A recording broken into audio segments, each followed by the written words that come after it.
Olá pessoal, agora vamos falar sobre o Simple Past. Lembrando, Simple Past é algo que você fez ou que aconteceu, mas acabou e precisa falar quando acabou. Então pense nessa frase: viajei semana passada e encontrei alguns amigos.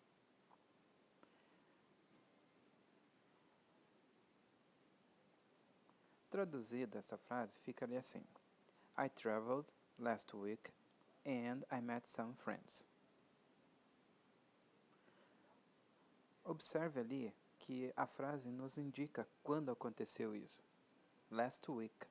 Então, desta forma, a gente tem uma certeza de que esta frase sim é simple past, tá? E para não confundir com outro tempo verbal.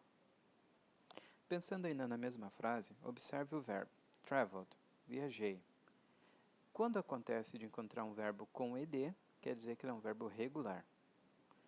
O outro verbo, met, encontrei, é um verbo que não termina em ed. Isso quer dizer que é um verbo irregular, precisa ser estudado. Uma dica: é melhor você estudar os verbos irregulares porque são poucos. Então, você tem a base, o passado e o particípio somente. Quando você pensar nos verbos regulares, você tem que estudar algumas regrinhas. A primeira delas fala assim: se um verbo termina em e, acrescenta o ed.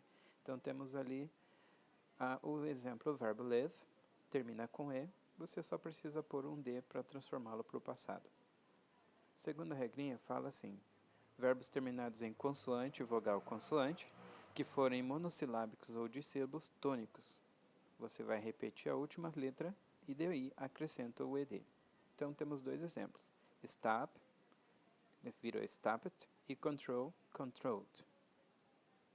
Terceira: quando um verbo termina em y, olha antes dele. Se antes dele vier uma consoante, você vai trocar, vai tirar o y e vai pôr ied.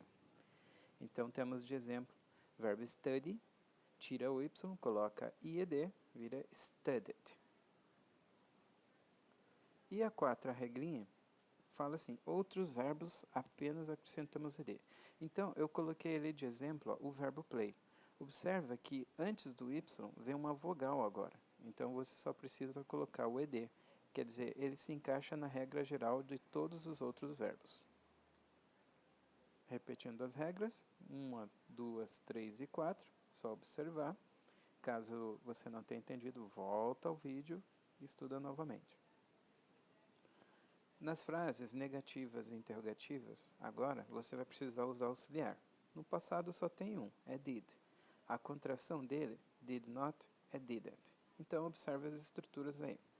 Afirmativa, que você precisa ter sujeito e um verbo. Então, I worked yesterday, she came last week.